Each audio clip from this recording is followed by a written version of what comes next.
मेरे हाथ में जायदाद के बंटवारे की वो कागजी रसीद अभी भी थी। वही रसीद जिस पर मेरे दस्तखत से पहले मेरी आंखों से आंसू टपक पड़े थे। मैंने वो दस्तखत किए थे, एक सुकून के साथ, एक पत्र के साथ।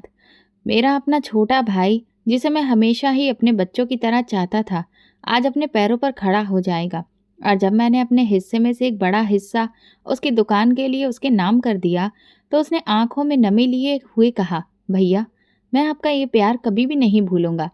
मैंने उसके सिर पर हाथ रखकर कहा, हर्षित, अगर तू कामयाब हो जाएगा तो बस यही मेरी कमाई है। वो दिन शायद मेरी जिंदगी के बहुत ही खूबसूरत और बेहतरीन दिन थे। मैं खुद भी बहुत खुश था। मैंने जो कुछ बचाया उससे एक छोटी सी कपड़े की दुकान खोल ली थी।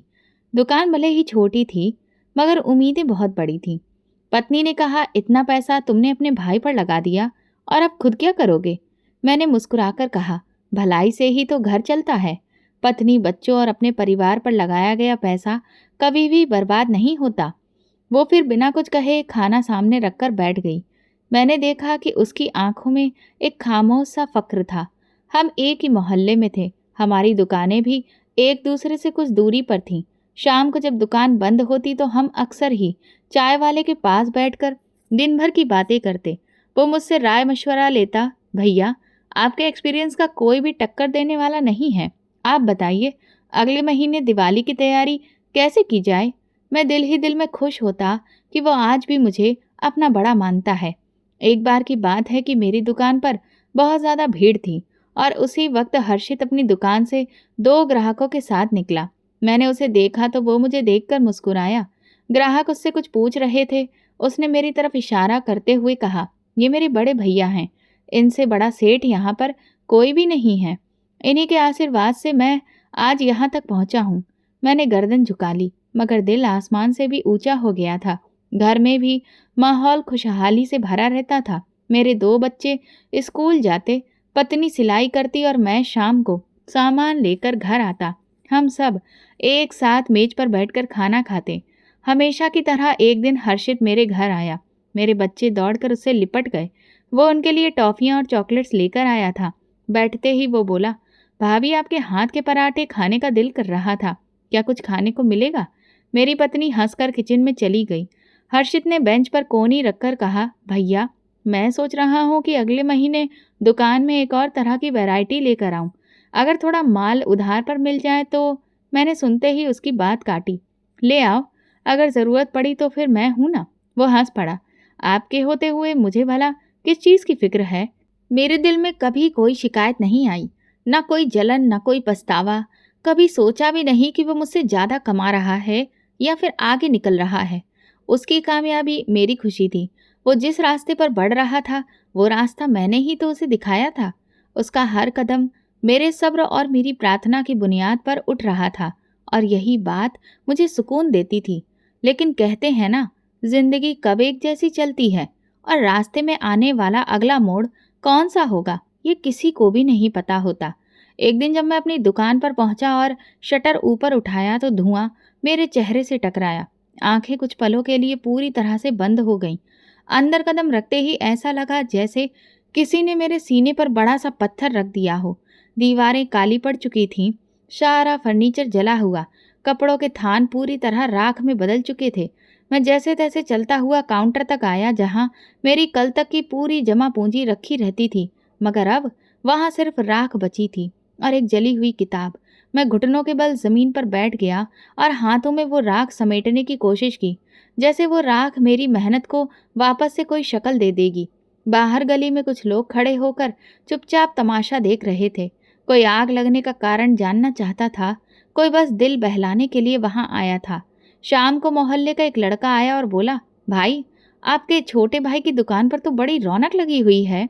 नया माल आया है, सेल लगी है। मैंने मुस्कुराकर सर हिलाया और कहा, हाँ, वो तरक्की कर रहा है। भगवान उसे बहुत कामयाबी दे। दिल में दर्द की एक लहर उठी, मगर मैं उसे छुपा गया।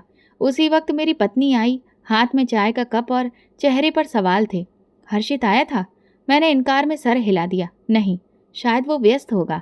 पत्नी ने धीमी आवाज में कहा, इतने बड़े नुकसान के बाद कम से कम उसे एक बार देखने तो आना चाहिए था ना। मैंने उसका हाथ पकड़कर जवाब दिया, हर्षित मेरा भाई है और देखना, वो ज़रूर आएगा। कुछ वक्त उसे दे दो। दूसरे दिन मैं खुद हर्षित की दुकान पर चला गया। वो दुकान में ग्राहकों से घिरा हुआ था और उसका चेहरा चमक रहा था।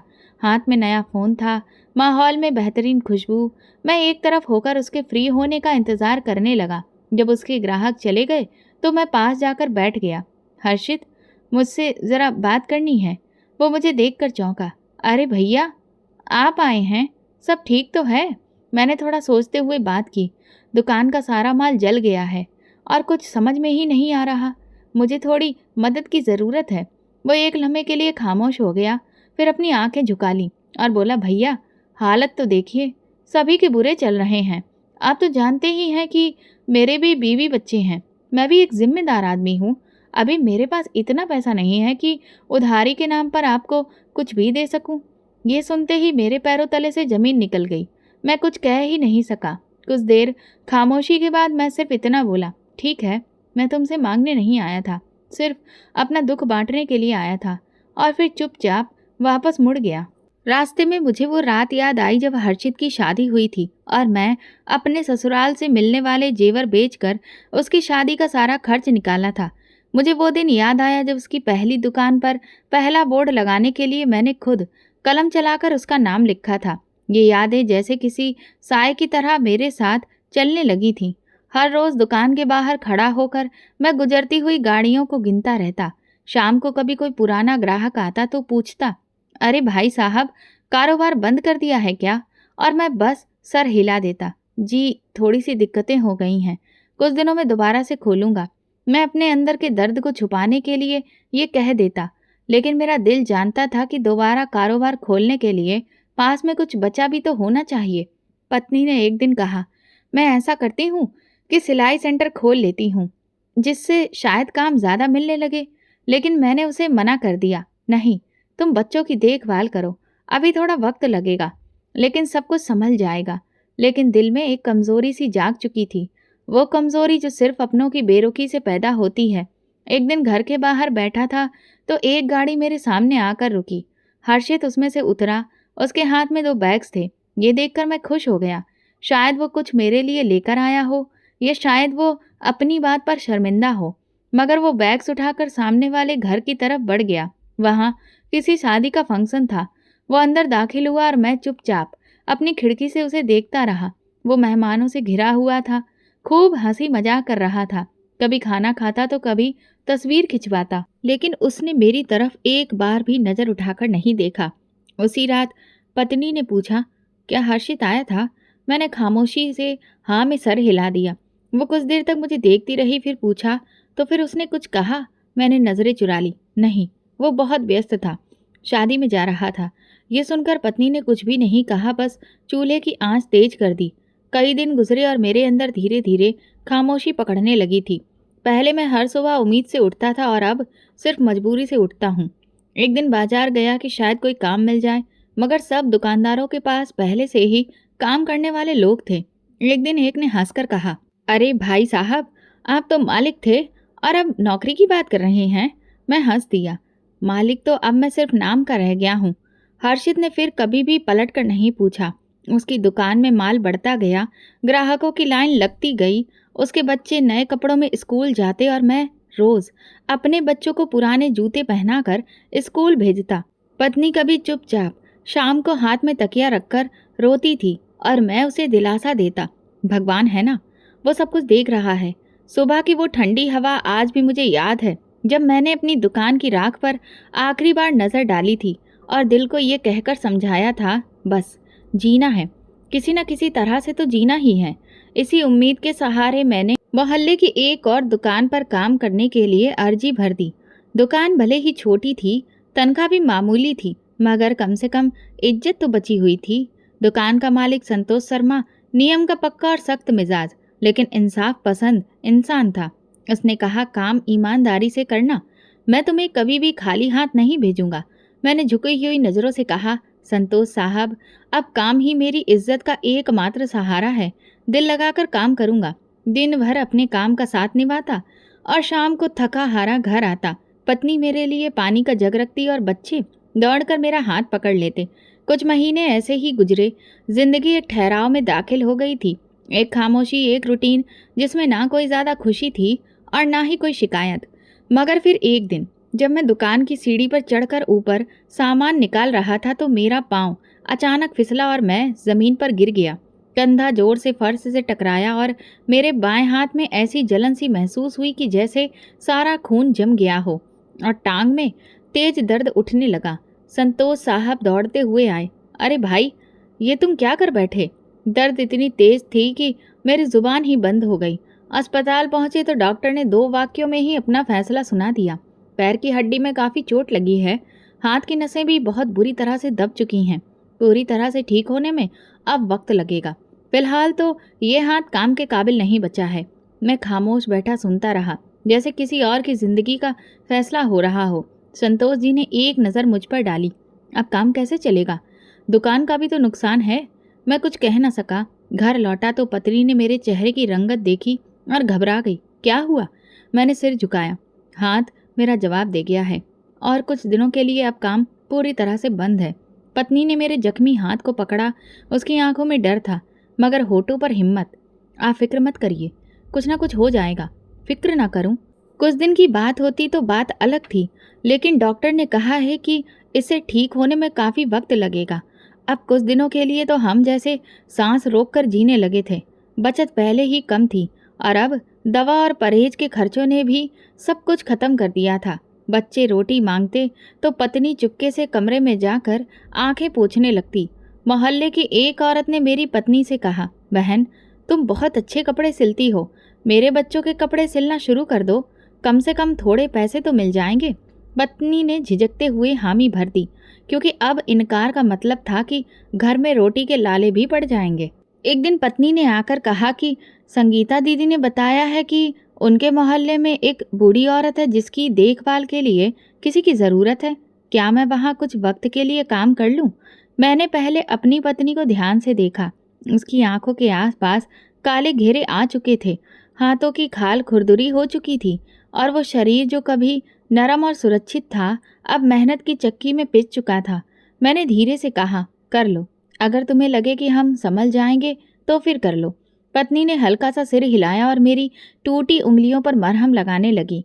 मेरे बच्चे स्कूल जाने लगे तो उनकी यूनिफॉर्म की जेब फटी हुई थी। एक दिन बेटे ने कहा, पापा, क्लास में सब लोग मेरे कपड़े देखकर हंसते हैं। मैंने मुस्कुराकर कहा, बेटा, तुम उनके हंसने की फिक्र ना किया करो। तुम्हारी पढ़ाई लिखाई से ही तुम्हें ये दुनिया जानेगी, कपड़ों से नहीं। वो चुप हो गया, मगर मैं जानता था बच्चों के दिल बहुत नाजुक होते हैं। पत्नी ने महीने के आखिर में आकर बताया, ये 3,000 रुपये हैं जो मुझे काम वाली जगह से मिले हैं। तुम दवा ले आओ और कुछ बच्चों के लिए दूध भी। मैं हैरत से पैसे देख रहा था, क्योंकि अब तक वो रोज़मर्रा का खर्च मुझे बिना बताए ही चलाती आई थी। तुमने खुद कैसे गुजारा किया? मैंने पूछा। वो खामोश हो गई। कुछ लम्हों के बाद बोली, मैं खुद कम खा लेती हूँ लेकिन बच्चों को कुछ नहीं होने देती। एक रात मेरे बेटे ने आकर मुझसे कहा, पापा, चाचा के यहाँ पर नए खिलौने आए हैं, क्या मैं जाकर देख आऊँ? मैंने उसे इजाज़त दी, लेकिन दिल में कांटे चुभे हुए थे। कुछ देर बाद वापस लौटकर वो आया तो हाथ में टूटी हुई गाड़ी थी। मैंने पूछा, ये कहाँ से आई? उसने कहा, चाचा के बच्चे ने दी है, कहा है कि तुम्हारे पास तो कुछ होता नहीं है, इसलिए इसे ले जाओ। मैं बच्चों को गले से लगा लिया, पर मेरी आंखों से आंसू निकलने लगे। उसने कहा, पापा, क्या मैं कभी नया खिलौना नहीं ले सकूंगा? मैं झूठ बोलकर जवाब दिया, बस तुम भगवान से प्रार्थना करो कि जल्दी ही मैं सब कुछ ठीक कर लूँ, फिर मैं तुम्हें सब दूंगा। शाम को मैं छत पर बैठा था। आसमान पर चमकते तारे थे और नीचे मेरी दुनिया अंधेरे में डूबी हुई थी। मैंने ना कोई फरियाद की, ना शिकायत, बस दिल में एक सवाल था, भगवान तो मुझे आजमा रहा है, लेकिन सच कहता हूँ अब मुझ में इतनी हिम्मत नहीं है। लेकिन जो भी हो, फिर भी मैं अगली सुबह उठा, क्योंकि मेरे अंदर वो चीज़ अभी भी जिंदा थी, उम्मीद, और शायद वही मेरी आखिरी पूंजी थी। मोहल्ले की गली में आज फिर वही पुराना शोर उठ रहा था, जैसे दुनिया अपनी रफ्तार में बेपरवाह चलती जा रही थी और मेरे जैसे लोग बस एक तरफ दीवार से लगे हुए सांस लेते रहते हों। मैं दरवाजे के पास रखे पुराने तख्त पर बैठा था, वही तख्त जो कई बार टूटा, कई बार उसकी मरम्मत हुई, बिल्कुल मेरी जिंदगी की तरह। पत्नी अंदर चूल्हे पर चाय चढ़ाकर बैठी थी। दूध कम था, पानी ज़्यादा, मगर जायका फिर भी हम दिल से महसूस करते थे। मेरे बेटे अभिनव ने धीरे से कहा, पापा, गली वाले राधे शंकर की बेटी ने कहा है कि उनके घर सब्जी बच गई है, क्या हम ले आएं? मैंने बच्चों के सर पर हाथ रखकर कहा, ले आओ बेटा, अगर वो दे रहे हैं तो भगवान की तरफ से ये उपहार समझ लो। पापा, हम हर बार दूसरों के यहाँ का बचा हुआ ही क्यों खाते हैं? उसका सवाल मेरे दिल में कहीं चुभ गया, मगर मैंने होठों पर मुस्कुराहट सजाई। बेटा, जो भी खाने को मिले वो भगवान का आशीर्वाद होता है। मांगने में शर्म नहीं, छीनने में होती है। वो रात हमने एक बारात में बची हुई सब्जी से सूखी रोटी नरम करके खाई। अभिनव और छोटी बेटी पूजा ने खाने के बाद भगवान को धन्यवाद दिया, बिल्कुल वैसे ही जैसे मैंने उन्हें सिखाया था। पत्नी ने खामोशी से बर्तन समेटे और कमरे के कोने में बैठ गई। शायद सोच रही हो कि कल का नाश्ता कैसे बनेगा। मैं उनकी तरफ देखकर बोला, तुम लोग फिक्र मत करो, शायद कल कोई दरवाज़ा खुल जाए। उसने धीरे से कहा, अब दरवाजे कम, दीवारें ज़्यादा दिखाई देती हैं। अगले दिन हर्षित आया। वह हमेशा की तरह गाड़ी से उतरा। उसके जूते चमक रहे थे, महंगा सूट पहने था और हाथ में मोबाइल था। मेरी पत्नी ने धीरे से मुझे कंधा हिलाकर कहा, लगता है भैया आए हैं, शायद कुछ मदद ही कर दें। मैं दरवाजे पर गया तो हर्षित ने मुस्कुराते हुए कहा, कैसे हैं भैया? मैंने कहा, ठीक हूँ, बस जैसे भी है जिंदा हैं। ये रख लीजिए, शायद कुछ काम आ जाए। उसने 500 रुपये पकड़ाए। और हाँ, कोशिश करिए कोई मजदूरी वगैरह पकड़ने की, सारा दिन बैठे रहने से कुछ भी हासिल नहीं होगा। मैंने कुछ नहीं कहा, बस वो एक नोट जेब में रख लिया और दरवाज़ा खोलकर उसे विदा कर दिया। पत्नी ने पूछा, क्या कुछ कहा उन्होंने? मैंने सिर झटका, बस वही मामूली बातें और कुछ रुपए दिए। पत्नी कुछ कहे बिना किचन में चली गई। रात को मैंने सोचा कि शायद मुझे कोई छोटा सा काम मिल सकता है जो बैठकर किया जा सकता है। अगले दिन मोहल्ले की एक पंसारी की दुकान पर गया। मालिक ने कहा, बैठकर वजन कर सकते हो, बस हाँ थोड़ा काम करना चाहिए, तुम्हें माल नहीं उठाना होगा। मैंने कहा, हाथ का तो पता नहीं मगर मैं कोशिश कर सकता हूँ। उसने हंसते हुए कहा, देख लो, अगर एक हफ्ता भी चल गया तो कुछ किराया दे दिया करेंगे। वो मेरे लिए एक उम्मीद थी, भले ही छोटी सी मगर जीने की उम्मीद। पहला दिन बड़ा मुश्किल था, हाथ कांपने लगते थे, तराजू के पलड़े बार बार गलत हो जाते थे, मगर मैंने हार नहीं मानी। शाम को वो मालिक आया और बोला, चलो आज के 200 रुपये ले जाओ, कल फिर आ जाना। मैंने पैसे लिए तो लग रहा था कि जैसे कोई खजाना हाथ लग गया हो।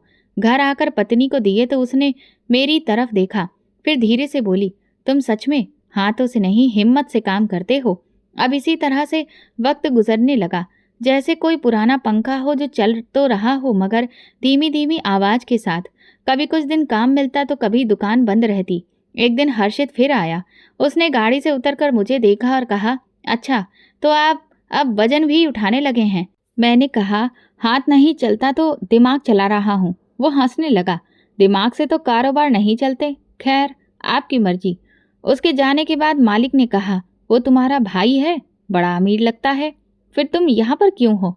मैंने कहा, रिश्ता खून का है, कारोबार का नहीं। वो सर हिलाकर चुप हो गया।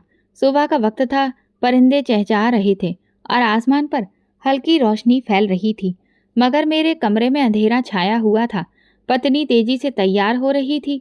मैंने करवट ली और धीरे से पूछा, कहाँ जा रही हो तुम इतनी सुबह? उसने मेरे पैरों पर चादर उड़ाते हुए कहा, एक घर में सफाई का काम मिल गया है, वक्त पर पहुंचना होगा वरना निकाल दी जाऊंगी। मैं कुछ कहना चाहता था लेकिन शब्द गले में ही फंस गए। वो बाहर निकल गई और दरवाज़ा बंद होते ही कमरे में जैसे खामोशी ने डेरा जमा लिया। मोहल्ले की गलियां जाग चुकी थीं। कुछ लोग चाय के होटल पर बैठे थे, कुछ अखबार पढ़ रहे थे, कुछ घरों के सामने पानी छिड़क रहे थे। मेरी आंख उस वक्त उस तरफ गई जहां कभी हर्षित की मोटरसाइकिल खड़ी होती थी, फिर नई गाड़ी, और अब महीनों से कुछ भी नहीं देखा, ना उसका आना ना उसकी कोई खैर खबर। पहले महीने में आ जाता था, फिर 2, फिर कई कई महीनों के बीच में थोड़ा सा वक्त निकाल कर, लेकिन अब तो जैसे हमारे दरवाजे का वो रास्ता ही भूल चुका हो। एक दिन मोहल्ले में एक औरत आई जो नया घर लेने आई थी। मेरी पत्नी उसके लिए चाय बनाने गई। वो औरत आंगन में बैठी हुई कहने लगी, ये घर तो बड़ा ही साधारण है, लेकिन यहाँ के लोगों में अजीब सा सुकून है।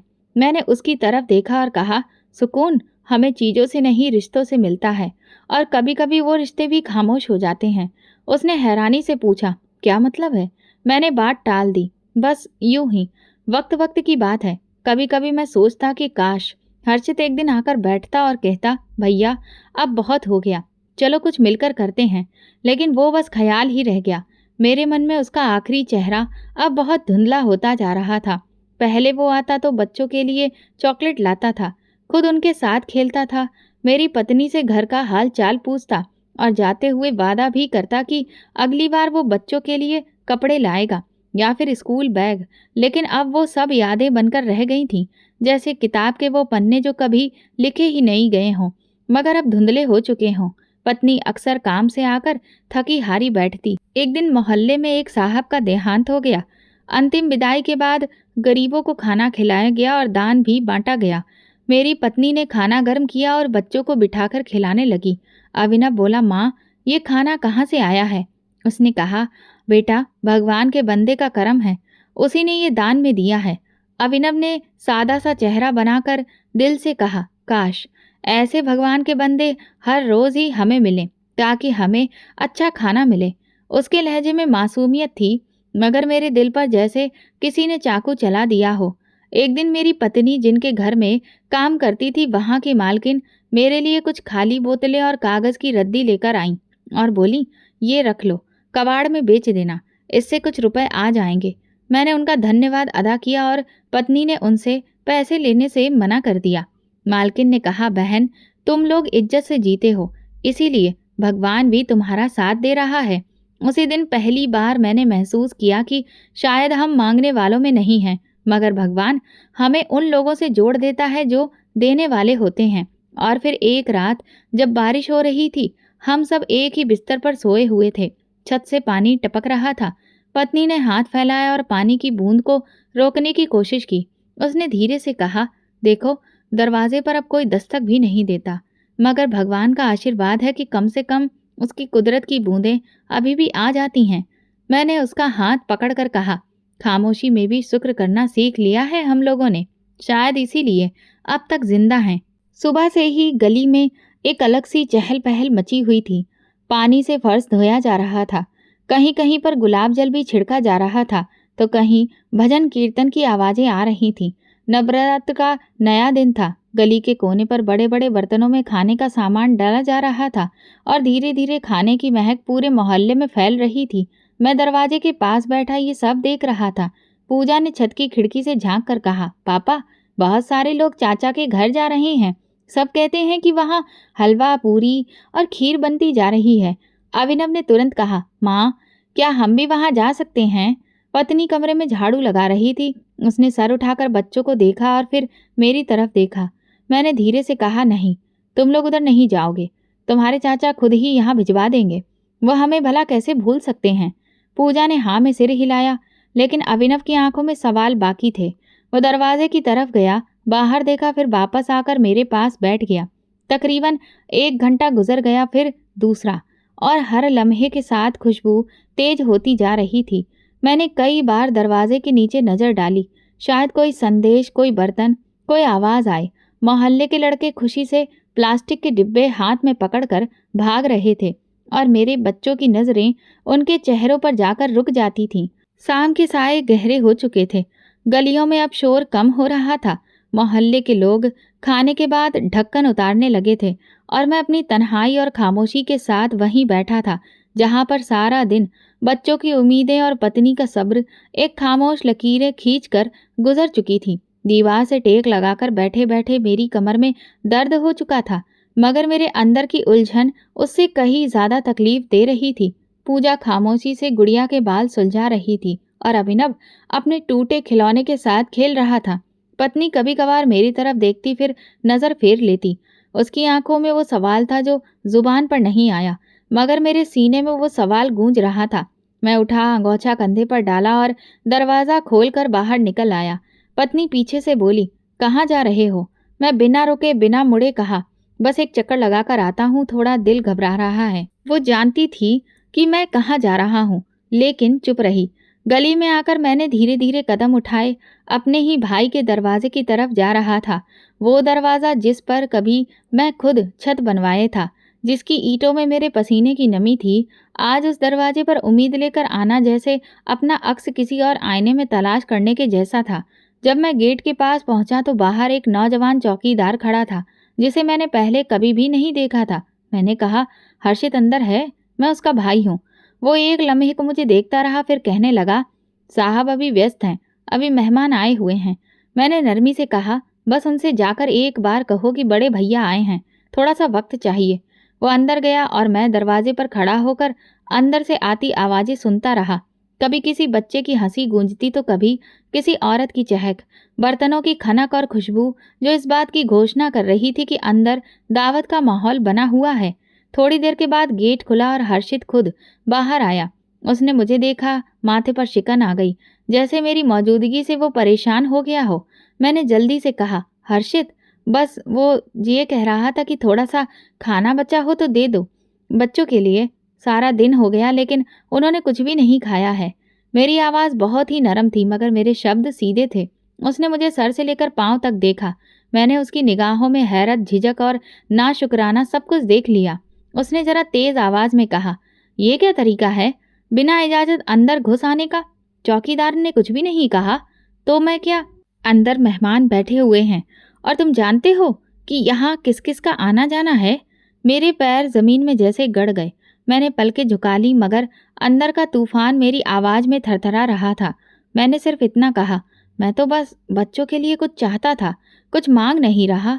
उसने नागवारी से हाथ उठाया, अभी कुछ भी नहीं बचा है, हम सब बांट चुके हैं और आइंदा अगर आना हो तो पहले जानकारी देकर आया करिए। और फिर वो वापस मुड़ गया। दरवाज़ा अंदर से बंद हुआ और मैं वहीं खड़ा रह गया। गेट की आवाज़ जैसे मेरे दिल पर लगी हो। मैं पीछे मुड़ा, खाली सुनसान गली के नुक्कड़ पर जाकर रुक गया। मेरे पैरों से जैसे ताकत ही निकल चुकी थी जिससे मैं घर वापस जा सकूं। चेहरे पर मिट्टी थी, दिल पर बोझ और कंधों पर वो नजरें शर्मिंदगी की जो कोई देखता भी नहीं मगर अपने वजूद पर महसूस होती हैं। कुछ दूरी पर बच्चों का एक ग्रुप दान किए जाने वाले बर्तन हाथों में लिए हंसी मजाक में व्यस्त था। किसी ने पुकार कर कहा, चाचा आप भी लेते जाइए, बहुत कुछ बचा है अंदर। मैं हल्की सी मुस्कान के साथ हाथ उठाकर मना कर दिया, जैसे कहना चाहता हूँ कि मेरी भूख मेरी इज्जत से बड़ी नहीं। गली के कोने में एक पुराना लोहे का बेंच पड़ा था। मैं वहीं जाकर बैठ गया। मेरे दाएं हाथ में कपकपी थी जो रुकने का नाम नहीं ले रही थी।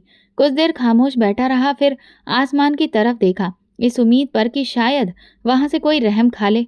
आसमान पर हल्के बादल थे, जैसे भगवान का आशीर्वाद बरस रहा हो। मैंने दोनों हाथ उठाए जो कभी अपने भाई को संभालने के लिए थामे थे, आज वो खाली और कांपते हुए आसमान की तरफ ऊंचे उठ रहे थे। हे भगवान, अगर तेरा दिल थोड़ा सा भी बड़ा है तो मेरे लिए ना सही लेकिन मेरे बच्चों के लिए कुछ कर दे।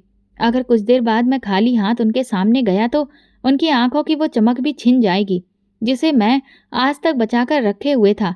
मेरी आवाज़ खुद मेरी आवाज़ से टकराकर वापस आ रही थी, जैसे पूरी दुनिया खामोश हो गई हो और सिर्फ मेरी प्रार्थना गूंज रही हो। अचानक मुझे याद आया, पत्नी ने जाते वक्त कहा था, वापसी में बच्चों के लिए कुछ ले आना, चाहे फिर एक रोटी ही क्यों ना हो। कुछ खिलाने से पहले उनकी आंखों को सुकून देना जरूरी है। मैंने अपनी जेब टटोली। एक कोने में मुड़ा हुआ 50 का नोट था। सोचा शायद इससे 2 रोटियां और एक प्याली दाल मिल जाए। मैंने वो नोट हाथ में दबाया और धीरे धीरे बाजार की तरफ चल पड़ा। रास्ते में एक फल वाला अपनी रेड़ी समेट रहा था। मैं रुका और पूछा, कुछ सस्ते फल हैं क्या? बच्चों के लिए थोड़ा लेना है। उसने मेरी तरफ देखा। उसकी नज़र फटे जूते, मैले कुर्ते और खाली थैले पर पड़ी जो मैंने अपने कंधे पर लटकाया हुआ था। उसने कहा, चाचा थोड़े से केले बचे हैं, ले लीजिए, पैसे बाद में दे देना। मैंने इनकार किया, नहीं बेटा, आज सिर्फ उतना है जितना दे सकूं। उसने 3 केले मेरे थैले पर रख दिए और कहा, यह आपके लिए हैं, भगवान से प्रार्थना करिएगा। मैंने हाथ उठाकर कहा, बेटा भगवान तो वही है जो हमें वो दे जो हम कभी मांग भी नहीं सकते। रोटी वाले के पास पहुंचा तो 2 रोटियां ली और एक छोटी सी प्याली में चने लिए। अब थैला मेरे हाथ में थोड़ा वजनी था मगर दिल में अभी भी हल्कापन महसूस हो रहा था कि क्या बच्चों की आंखों के सवाल खत्म होंगे या फिर और बढ़ जाएंगे। घर पहुंचा, दरवाजा धीरे से खोला। कमरे में हल्की रोशनी थी। बच्चे अभी भी जाग रहे थे। पूजा दुपट्टा ओढ़कर गुड़िया के साथ खेल रही थी। अभिनव खिड़की के पास बैठा बाहर झांक रहा था। मुझे देखकर दोनों भाग कर आए। पापा आप आ गए, चाचा ने कुछ दिया? मैंने उनके चेहरे को देखा और कहा, नहीं बेटा, चाचा नहीं मिले, लेकिन भगवान ने किसी और को हमारे लिए भेज दिया। देखो, रोटी, चने और ये क्या, केले भी। बच्चों की आंखों में हैरत उभर आई, जैसे इस मामूली खाने में उन्हें वो खुशी दिख गई हो जिसके बारे में उन्होंने सारा दिन बैठकर सोचा था। पत्नी ने चुपचाप बर्तन रखे पानी दिया और मेरे पास आकर धीरे से बोली, तुम भगवान से प्रार्थना करने गए थे ना? देखा, उन्होंने तुम्हारी सुन ली। मैंने पत्नी की तरफ देखा। उसकी आंखों में अभी भी नमी थी, पर उस नमी के पीछे शुक्र छिपा था। मैंने बच्चों को रोटी के टुकड़े परोसे और कहा, आज जो मिला है वो सिर्फ खाना नहीं, हमारी प्रार्थनाओं का जवाब है। वो रात हमने छोटे बर्तनों, साधारण रोटी और टूटे हुए लम्हों के साथ गुजारी, मगर मेरे दिल में एक सुकून था। जो कुछ भी था वो हमारे नसीब का था, किसी और का नहीं। और मैं जानता था वो भगवान जिससे मैंने आज प्रार्थना मांगी है, उसने सुन ली है। ये बस शुरुआत है। मेरे भगवान के करम की बारी अभी बाकी है। अभी मैं गली का दूसरा मोड़ भी पार नहीं कर पाया था कि पीछे से एक भारी मगर जानी पहचानी लहजे की आवाज़ सुनाई दी, जिसने मेरा नाम पुकारा, अमित बेटा। मैं रुक गया। पलटकर देखा तो एक बुजुर्ग आदमी सफ़ेद धोती कुर्ते में खड़े थे। उनके हाथ में एक छड़ी थी और दूसरे हाथ से मेरी तरफ इशारा करते हुए वे तेजी से पास आ रहे थे। उनके चेहरे पर हैरत, खुशी और एक अजीब सी चमक थी। मैं हैरान होते हुए उन्हें पहचानने की कोशिश कर रहा था, मगर मन खामोश था, जैसे याददाश्त की परत पर उनकी तस्वीर धुंधली हो चुकी हो। वो बिल्कुल मेरे पास आकर रुके और बिना कुछ कहे मुझे अपने सीने से लगा लिया। उनका हाथ मेरे सिर पर फिरा और फिर वो धीरे से बोले, मैं जानता था कि तुम कहीं न कहीं ज़रूर मिलोगे। तुम मुकेश के बेटे हो ना? मैं उसे कैसे भूल सकता हूँ? मैं थोड़ी झिझक के साथ सिर हिलाने लगा। जी हाँ, मैं उनका ही बेटा हूँ, लेकिन आप? उन्होंने मेरी बात काटते हुए कहा, अरे मैं रामदीन हूँ, तुम्हारे पापा का साथी। हम दोनों सऊदी अरब में एक साथ काम करते थे। जब मेरा हाथ जल गया था और सबने मुंह मोड़ लिया था, तब तुम्हारे पापा ने ही मेरी देखभाल की थी, नौकरी भी दिलवाई और वतन वापस आने का बंदोबस्त भी किया। तुम्हारे पापा इंसान नहीं, फरिश्ते थे बेटा। मेरे लिए ये सब कुछ किसी सपने से कम नहीं था। मैं भी उनके चेहरे को अब ध्यान से देख रहा था, जो अजनबी होने के बावजूद एक अपनापन और सुकून दे रहा था। उन्होंने अपनी छड़ी जमीन पर टिकाई और जेब में हाथ डालकर एक लिफाफा निकाला। ये कुछ पैसे हैं, तुम्हें ज़रूरत होगी। मैंने सुना है तुम्हारी तबीयत भी खराब रहती है और बच्चे भी छोटे छोटे हैं। मेरे पास सब कुछ है, सिर्फ अपना कहने वाला कोई नहीं है। मैंने लिफाफे की तरफ नहीं देखा, बस धीरे से कहा, चाचा, ये सब अचानक, मैं समझ नहीं पा रहा। वो मुस्कुराने लगे। जब जिंदगी तुम्हें बेयकीनी देती है तो भगवान भरोसा करने का सामान भेज देता है। मैं तुम्हें एक अवसर देना चाहता हूँ। मेरे पास एक छोटा सा कारोबार है, गाड़ियों के पार्ट्स का। मैं विदेश से आकर यहाँ काम शुरू किया था। अब भगवान की दुआ से ठीक ठाक चल रहा है, लेकिन उसे संभालने वाला कोई नहीं है। मेरी पत्नी का देहांत हो चुका है और औलाद भी कोई है नहीं। मैं चाहता हूँ कि तुम मेरे साथ रहो, सारा काम सीखो और फिर उसे संभालो। मैं कुछ बोल ही नहीं पाया। मेरी बैसाखी अभी भी मेरे हाथ में थी और जैसे मेरा पूरा वजूद उसी पर टिका हुआ था। रामदीन चाचा ने मेरी झिझक देखकर वो बैसाखी पकड़ी और कहा, बेटा, मैं तुम्हारा इलाज भी करवाऊंगा, सिर्फ शरीर का नहीं, दिल का भी। तुम बहुत कुछ झेल चुके हो, अब वक्त है कि तुम समझो। अब दर्द नहीं, अवसर तुम्हारा इंतजार कर रहा है। मैंने नजरें झुका ली। दिल में कुछ टूटकर आंसू उभरने लगे थे, लेकिन आंखों से निकलने की उन्हें इजाजत नहीं थी। मैंने धीरे से कहा, चाचा, आप तो मुझे कहीं और ही ले जा रहे हैं। मैं कुछ भी नहीं जानता, ना कारोबार, ना हिसाब किताब। चाचा कहने लगे, तो क्या हुआ? तुम्हें मेहनत करना तो आता है ना? बस, हर काम में मेहनत ही सब कुछ सिखा देती है, और जिसके पास दुआ हो उसे रास्ता दिखाने वाला भी भगवान भेज देता है। इसके बाद हम दोनों गली के किनारे बैठ गए।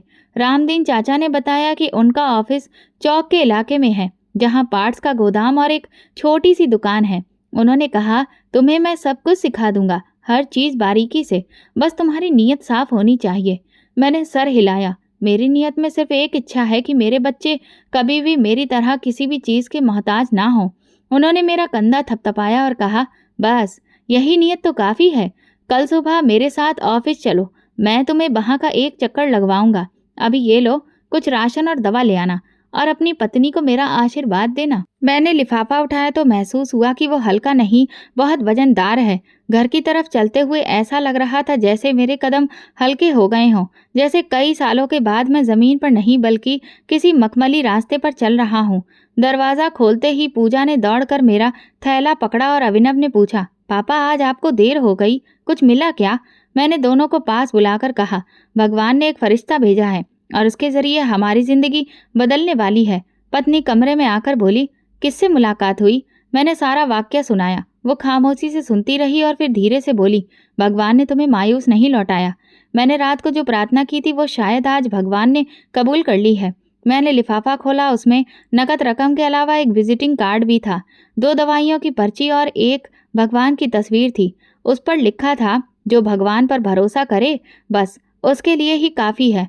उस रात हमारे घर में चूल्हा भी जला और आंखें भी भीगी, मगर इस बार खुशी के आंसुओं से, और मेरे दिल से पहली बार बरसों बाद एक सुकून के साथ प्रार्थना निकली।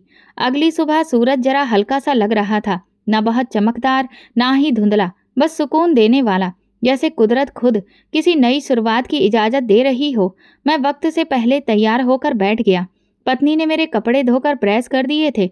वे थोड़े पुराने थे, मगर आज उनमें भी एक नई ताजगी महसूस हो रही थी। अभिनव मेरे जूते साफ कर रहा था और पूजा मेरे बैग में पुरानी कलम रख रही थी, जैसे कि मेरे स्कूल का पहला दिन हो। पत्नी ने मुझे दहलीज पर विदा करते हुए सिर्फ इतना कहा, सही से जाइएगा और अपना ध्यान रखना, और हमेशा याद रखना कि अब तुम अकेले नहीं हो, तुम्हारे पीछे भगवान का आशीर्वाद है।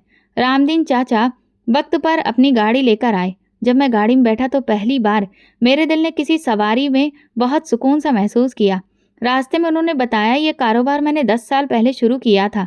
पहले एक छोटी सी जगह थी, अब 3 गोदाम हैं, लेकिन हमेशा एक बात की कमी रही, भरोसे के काबिल कोई इंसान, और आज मैं चाहता हूँ कि वो कमी खत्म हो।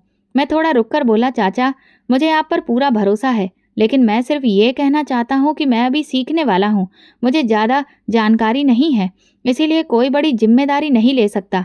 उन्होंने मुस्कुराकर कहा, बेटा सीखने वाले ही तो सबसे बेहतर होते हैं, जो पहले से सब कुछ जानते हैं वे कुछ नया नहीं सीखते।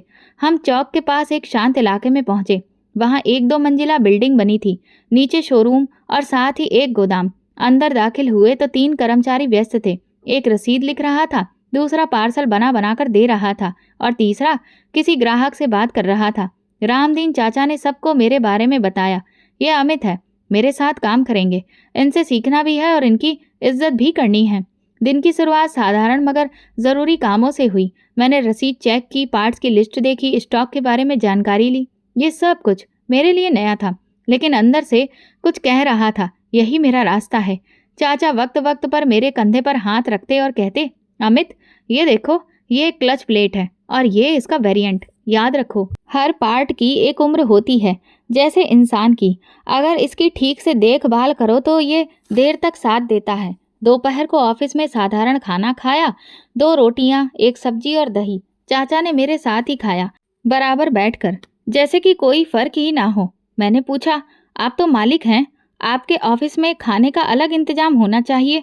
वो हंसकर बोले, अमित मेरे गुरु ने कहा था, अगर तुम अपने कर्मचारियों के साथ बैठकर खा नहीं सकते तो तुम मालिक नहीं, अपने गुरूर के गुलाम हो। 2 दिन बाद उन्होंने मुझे दिल्ली के एक मशहूर बाजार में भेजा। वहाँ कुछ खास पार्ट्स खरीदने थे। पहली बार मुझे अकेले भेजा गया था। रास्ते में एक लम्हे को घबराहट हुई, अगर कोई सवाल कर दे तो मैं क्या जवाब दूंगा। मगर फिर मन में पत्नी की बात गूंजी, तुम अब अकेले नहीं हो। मैंने गहरी सांस ली और खुद को भरोसा दिलाया, नहीं मैं ये कर सकता हूँ। बाजार पहुंचकर जब मैंने सप्लायर से बात की, रसीद ली, माल चेक किया तो उसकी नज़रें बदल गईं।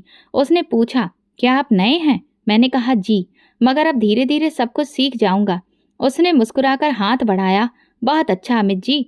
शाम को जब मैं वापस ऑफिस पहुंचा और सब कुछ रिपोर्ट बनाकर पेश किया तो रामदीन चाचा ने मेरे सिर पर हाथ फेरा और कहा, बेटा ये सफ़र अब तुम्हारा है और मैं तुम्हारे साथ हूँ। 15 दिन के बाद उन्होंने मेरा इलाज शुरू करवाया, एक प्राइवेट हॉस्पिटल में। फिजियोथेरेपी, दवा और बताया हुआ परहेज। डॉक्टर ने कहा, अमित जी अगर आप नियम से आते रहे तो 6 महीने में आप दोबारा पूरी तरह से चलने फिरने के काबिल हो जाएंगे। मैंने वो बात सुनी तो मुझे लगा जैसे किसी ने मुझे नई टांगें दे दी हों। मैंने आंख बंद करके भगवान को धन्यवाद कहा, ये सब तुमने ही किया है। घर वापस आया तो पत्नी ने देखा कि मैं थोड़ा तेज चल रहा हूँ तो वो खुश हो गई। बच्चों को मैंने बताया, तुम्हारे पापा का इलाज शुरू हो गया है। तो अविनव बोला, फिर तो हम दौड़ लगाएंगे पापा। मैंने हंसकर कहा, हाँ बेटा, और पापा तुमसे दौड़ में हार भी सकते हैं। वो रात हमने हंसी में गुजारी, रोशनी के साथ, उम्मीद के साथ। पत्नी ने खाने में सबके लिए कुछ खास बनाया। अभिनव भगवान को धन्यवाद देते हुए बोला, भगवान जी, पापा को जल्दी ठीक कर देना, हमें उनके साथ घूमने जाना है। मैं उस वक्त खामोश रहा, सिर्फ सबको देखता रहा। दिल में सोचता रहा, ये सब कुछ मुमकिन हुआ सिर्फ एक पुरानी प्रार्थना, एक अजनबी का भरोसा और मेरे भगवान की रहमत से। अगले दिन रामदीन चाचा ने मेरे हाथ में ऑफिस की अलमारी की चाबी दी। बोले, ये तुम्हारी है, इसमें रोजमर्रा के कागजात होंगे और कल से ही तुम इनका हिसाब रखोगे। अब तो मेरे पार्टनर हो, सिर्फ तनख्वाह लेने वाले नहीं। मैंने वो चाबी हाथ में ली और महसूस किया कि अब मेरे हाथ खाली नहीं, और मैं सिर्फ एक इंसान नहीं, अब भरोसा हूँ, रोजी रोटी हूँ और एक नई सुबह का वादा हूँ। मेरी जिंदगी अब एक नई रूटीन पर चलने लगी थी। कारोबार धीरे धीरे तरक्की की ओर बढ़ रहा था, जैसे कि सब कुछ संभलने लगा था। बच्चों के चेहरे पर वो भरोसा वापस आ चुका था जो बरसों से मिट चुका था। रामदीन चाचा मुझे हफ्ते में एक बार गोदाम की निगरानी के लिए शहर के दूसरे हिस्से में भेजते थे और हर जगह लोग मुझे अब सर कहकर बुलाया करते थे। लेकिन एक दिन ऐसा आया जब गोदाम से वापसी पर सड़क के किनारे एक बैनर नजर आया, Harshit and company shut down sale. मेरी सांस एक लम्हे को रुक गई। मैं रुक कर देखने लगा। शीशे की दुकान के बाहर दो नौजवान माल लोड कर रहे थे। वही दुकान जिसका फर्श मैंने खुद पॉलिश करवाया था, आज बंद हो रही थी। मैंने एक लड़के से पूछा, ये दुकान बंद क्यों हो रही है? उसने लापरवाही से कहा, कुछ महीनों से किराया नहीं दिया गया, मालिक ने कब्जा वापस ले लिया। मेरी समझ में सब कुछ आने लगा था। कुछ हफ्ते पहले रामदीन चाचा ने बताया था कि शहर में कुछ कारोबारी पैसे और लोन के झांसे में फंसे हैं और एक खास ग्रुप ने लोगों से झूठे प्रॉफिट के नाम पर लाखों रुपए खींच लिए हैं। आज समझ आया कि वही लोग थे जिनके साथ हर्षित ने मेल जोड़ बढ़ा रखा था। शाम को घर आते हुए मैंने सोचा, हर्षित कहाँ होगा? क्या वो अभी भी उन्हीं लोगों के साथ है? क्या उसे खबर है कि वो किन हाथों में खेल रहा था? अगले दिन मैंने कारोबार से जल्दी छुट्टी ली और अपने पुराने मोहल्ले की तरफ चल पड़ा। गली में खामोशी थी। वो शोर, वो चमक, वो गाड़ियां, सब गायब थे। हर्षित का घर बंद नहीं था मगर वीरान लग रहा था। मैंने दरवाज़ा बजाया। काफ़ी देर बाद दरवाज़ा खुला और हर्षित खुद सामने आया। वही चेहरा, लेकिन अब आंखों के नीचे हल्के काले घेरे थे, बाल बिखरे हुए, कमीज अजीब सी अस्त व्यस्त। मुझे देखकर वो एक लम्हे को रुका, जैसे याद करने की कोशिश कर रहा हो कि मैं कौन हूँ। मैंने कहा, हर्षित, मैं अमित हूँ। उसकी आंखें नम होने लगीं, लेकिन वो अपने दुख को काबू कर गया। आइए अंदर। मैं अंदर गया तो घर की हर चीज़ बिखरी हुई थी। सोफे पर कपड़े, मेज पर बिना पढ़े हुए कागज और किचन से जलते हुए आटे की बू आ रही थी। मैंने नरमी से पूछा, क्या हुआ? वो थोड़ी देर चुप रहा, फिर धीरे से बोला, सब खत्म हो गया भैया। जिन पर भरोसा किया था वही धोखेबाज निकल गए। जिनके साथ उठना बैठना था वही हंसी मजाक में सब कुछ ले गए। मैंने उसके कंधे पर हाथ रखा। कर्जा हो गया? उसने सर हिलाया। कर्जा, बैंक, 2 प्राइवेट फाइनेंसर और एक दुकान का किराया, सब कुछ दबाव में है। मैं थोड़ी देर के लिए आंखें बंद की और सिर्फ इतना कहा, अब पछताने का वक्त नहीं है, संभलने का वक्त है। अगर तुम चाहो तो मैं रामदीन चाचा से बात कर सकता हूँ। वो चौंक गया। तुम मेरे लिए? इतने साल बाद? मैं मुस्कुराकर बोला, रिश्ते वक्त से नहीं, दिल से जुड़ते हैं। हर्षित को मैंने अगले हफ्ते ऑफिस बुलाया। रामदीन चाचा ने थोड़ी हैरत से देखा, मगर मेरी बात पर उन्होंने तुरंत हामी भर दी कि हर्षित भी 1 हफ्ते के लिए बाद और ट्रेनिंग के लिए हमारे साथ काम करेगा। पहले दिन वो हिचकिचाया, नजरें चुराई, फाइलें उलट पुलट की, लेकिन मैंने उसे अकेला नहीं छोड़ा। दोपहर के वक्त जब हम एक सप्लायर के पास बैठे थे, हर्षित ने कहा, तुम्हारे साथ बैठकर मुझे लगता है जैसे सब कुछ दोबारा मुमकिन है। मैंने जवाब दिया, मुमकिन हमेशा होता है, बस हम खुद यकीन छोड़कर बैठ जाते हैं। घर वापस आकर मैंने बच्चों को बताया कि चाचा आज मेरे साथ ऑफिस गए थे। पूजा ने खुश होकर कहा, अब हम उनके घर जा सकते हैं? पत्नी ने धीरे से पूछा, क्या सच में? मैंने कहा, वो वापस आ रहा है। वो जो कभी था शायद वैसा ना हो, मगर शायद उससे बेहतर हो। हफ्ता गुजर गया। हर्षित ने अपनी जिम्मेदारी अच्छे से निभाई। रामदीन चाचा ने कहा, अमित, अगर ये आदमी तुम्हारे जैसा बन जाए तो मैं इसे भी रख लूंगा। मैंने कहा, चाचा, ये पहले मेरा भाई है, बाद में कर्मचारी। कुछ दिनों के बाद मैंने हर्षित को एक छोटे प्रोजेक्ट का इंचार्ज बनाया। पार्ट्स की एक खास खेप बेंगलोर भेजी जानी थी। उसने सारी तैयारियां खुद की, खुद लिस्ट बनाई, कीमतों का हिसाब किया और पहली बार अपने काम पर गर्व महसूस किया। जब माल वक्त पर पहुंचा तो सप्लायर ने रामदीन चाचा को फोन करके तारीफ की। चाचा ने मेरी तरफ देखकर कहा, लगता है खून को पहचानने की तुम्हारी सहूलियत अभी भी जिंदा है। हर्षित रोज मेरे साथ खाना खाता, ऑफिस में सबसे नरम लहजे में बात करता और कभी कभी चुपके से मेरे बच्चों के लिए कुछ ले आता।